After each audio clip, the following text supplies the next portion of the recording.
राधे।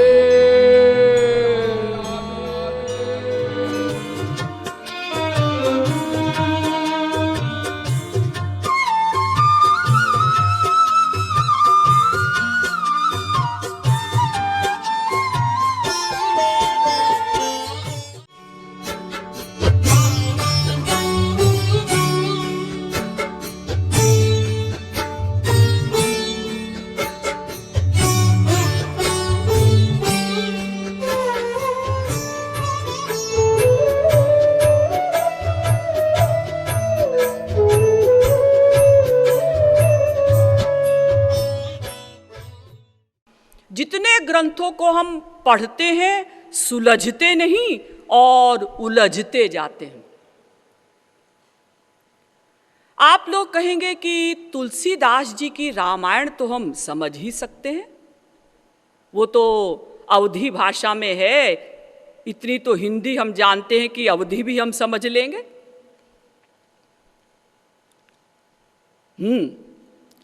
लेकिन तुलसीदास जी की रामायण को भी हम नहीं समझ सकते। तुलसीदास जी ने अपनी रामायण को पढ़ने की तीन शर्तें लगाई।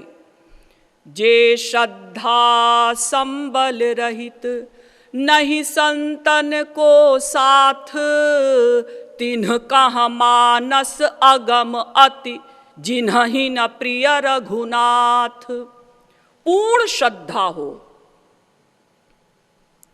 प्रैक्टिकल वास्तविक महापुरुष का नित्य साथ हो और भगवान राम प्राणों से भी अधिक प्यारे लगें।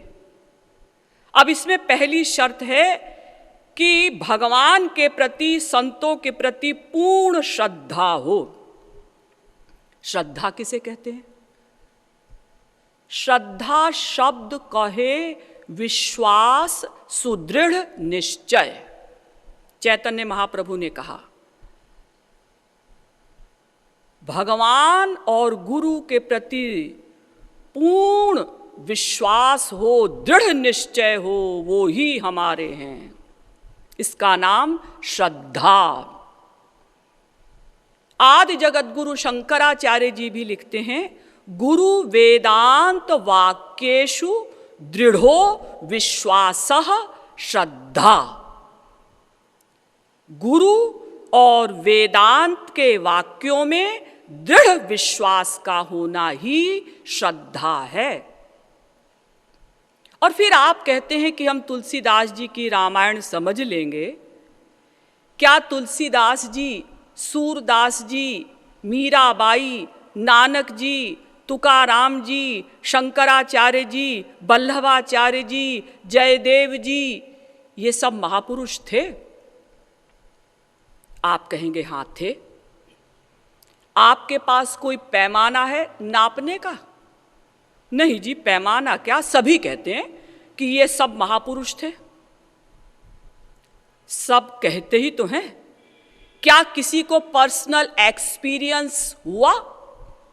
नहीं जी, एक्सपीरियंस तो नहीं हुआ। तो फिर ये सब महापुरुष थे, इसमें किसी को डाउट हो सकता है? अरे आपको ना हो, किसी को हो सकता है। या कोई ये सोच सकता है कि ये सब महापुरुष तो थे, किंतु पता नहीं भगवान के बराबर थे कि नहीं थे।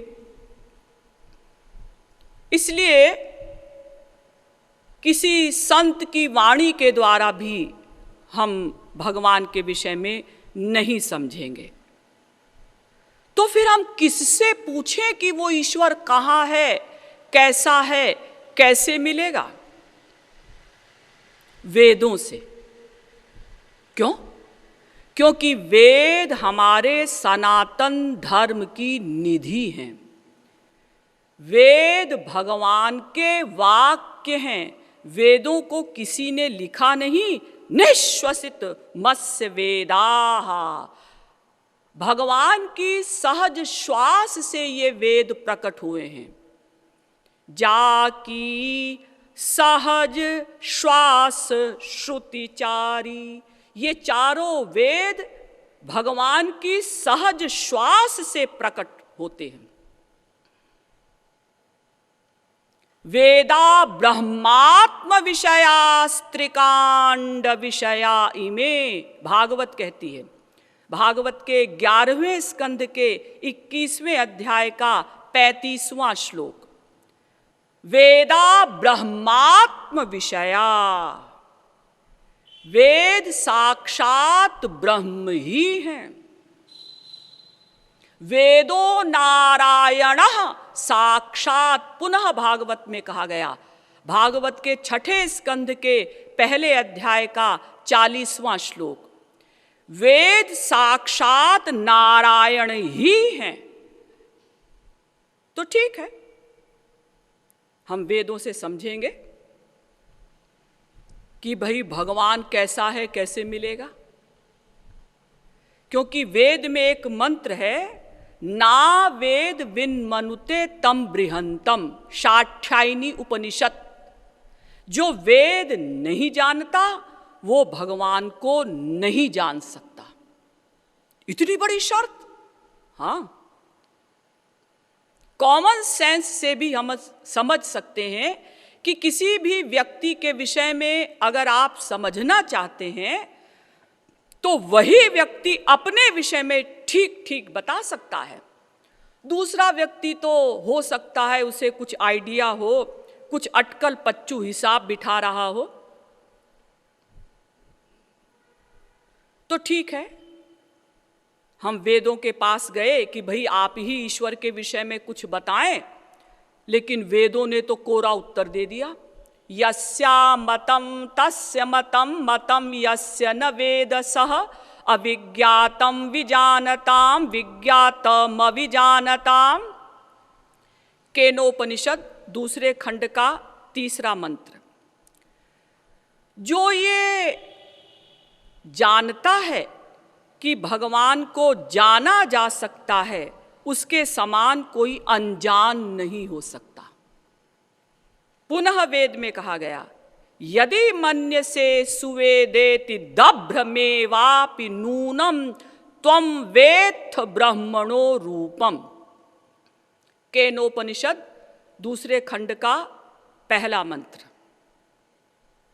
जो जीव भगवान को समझना चाहता है, जानना चाहता है, उसके समान कोई नासमझ नहीं हो सकता।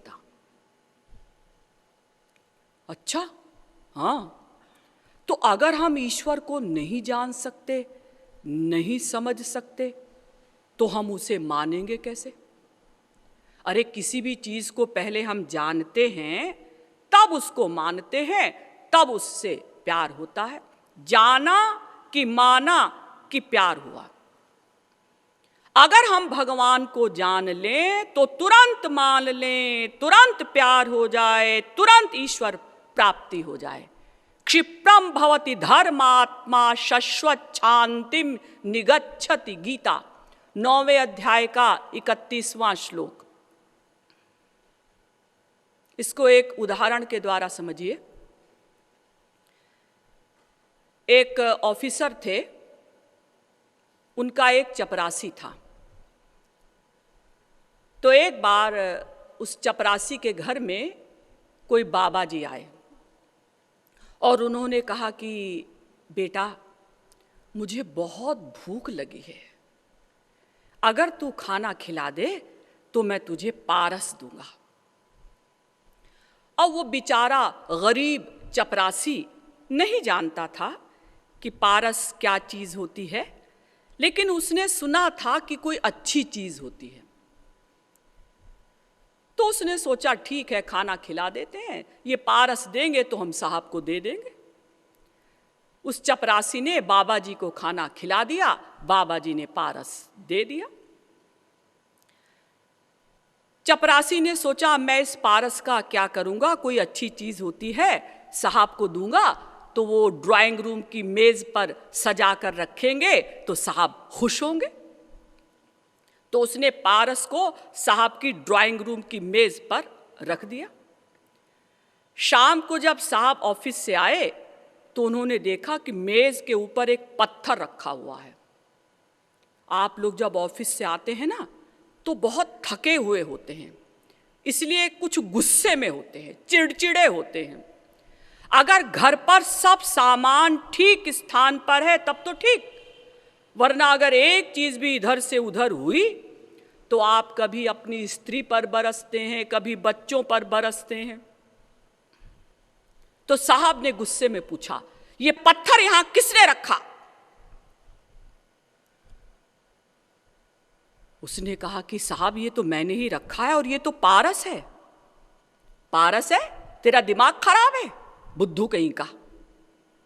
अगर उसके पास, बाबा के पास पारस होता, तू कहता है कि मैंने उन्हें खाना खिलाया, उन्होंने पारस दिया, तो वो बाबा क्या भीख मांगता? और बड़े गुस्से में उठाकर उन्होंने सामने उसको फेंका। तो सामने वो लोहे की सिटकनी से टकराया, लोहे की सिटकनी तुरंत सोना बन गई। अब साहब ने जैसे ही जाना कि ये पारस है, वैसे ही माना कि ये पारस है, प्यार हो गया, दौड़े, पारस को उठाया, तिजोरी में बंद कर दिया। अब क्यों सर्विस करेंगे? अब तो रेलवे लाइन से छुआ देंगे, पूरी इंडिया में सोना ही सोना हो जाएगा। या किसी के इस्पात के कारखाने में, स्टील प्लांट में चले जाएंगे, वहां छुआ देंगे। तो देखिए, जैसे ही हम किसी चीज को जानते हैं, तुरंत मानते हैं, तुरंत प्यार हो जाता है। तो भगवान को मानने के लिए हमें भगवान को पहले जानना होगा, क्योंकि जाने बिनु न होई परतीति, बिनु परतीति होई नहीं प्रीति। ईश्वर में विश्वास उत्पन्न करने के लिए पहले हमें भगवान को जानना होगा।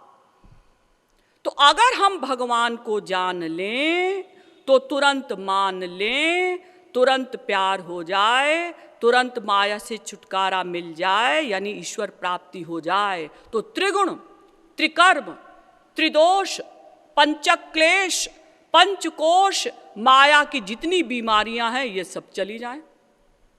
लेकिन अभी तो माया के सब विकार हमारे ऊपर हैं। इसका मतलब हम भगवान को नहीं जानते, नहीं मानते। लेकिन बड़े आश्चर्य की बात है कि यदि किसी से कहा जाए आप भगवान को नहीं मानते हैं, कोई व्यक्ति ये सुनने को तैयार नहीं। हर व्यक्ति कहता है नहीं, हम तो भगवान को मानते हैं। लेकिन वेद में कहा गया, अस्तित्वोपलब्धस्य तत्वभावः प्रसीदति। कठोपनिषद 2 अध्याय की 3 वल्ली का 13वां मंत्र। अगर कोई ये जान ले कि ईश्वर है, जान ले का मतलब मान ले कि ईश्वर है और हमारे हृदय में बैठा हुआ सदा हमारे आइडियाज नोट कर रहा है, तुरंत ईश्वर प्राप्ति हो जाए, 1 सेकंड की भी देर न लगे। इसीलिए तुलसीदास जी ने विनय पत्रिका में लिखा कि जो मोही राम लागते मीठे, मीठे माने प्रिय। अगर मुझे वास्तव में श्री राम प्यारे लगते, जो मोही राम लागते मीठे, तो षटरस अनरस रस नवरस है जाते सब सीठे, जो मोही राम लागते मीठे। अगर वास्तव में मुझे भगवान प्रिय लगते तो ये सारा संसार मुझे शून्य शून्य, नीरस, फीका फीका लगने लगता। लेकिन अभी तो मुझे संसार के विषयों में आनंद आता है, संसार के विषयों से रस मिलता है। इसका मतलब मेरा भगवान से प्यार नहीं है। और जो लोग ये कहते हैं नहीं जी हम तो भगवान को जानते हैं, मानते हैं, तो आज मैं उनका भंडाफोड़ करूंगी। आप लोग बुरा नहीं मानेंगे। जो कुछ मैं बोलने जा रही हूं, इन सब बातों को जब आप एकांत में सोचेंगे तो बिल्कुल ठीक पाएंगे। एक बाप का बेटा मर गया है। मरा नहीं है, मैं ऐसे दृष्टांत दे रही हूं। अब वो बाप अपने बेटे की लाश को लेकर जब श्मशान घाट जाता है तो लोग नारा लगाते हैं, राम नाम सत्य है, सत्य बोलो गत्य है, राम नाम सत्य है, सत्य बोलो गत्य है। ये नारा लोग क्यों लगाते हैं? उस समय ये फीलिंग होती है उन लोगों को कि वास्तव में संसार में स्त्री, पति, माँ, बाप, भाई, बहन, बेटा कोई किसी का नहीं। देखो आज हमारे परिवार का अमुक सदस्य हमें छोड़कर चला गया, तो ये संसार मिथ्या है, केवल राम नाम ही सत्य है। लेकिन वास्तव में वो बच्चा मरा नहीं था। डॉक्टर को ऐसे ही गलतफहमी हो गई थी। कई बार हॉस्पिटल्स में भी ऐसा हो जाता है, तो थोड़ी देर में वो उठ बैठा। अब बाप क्या कहता है, ए सब चुप हो जाओ, कोई मत बोलो, राम नाम सत्य है। क्यों? यदि बोलेंगे तो क्या बेटा घर लौटकर नहीं आएगा?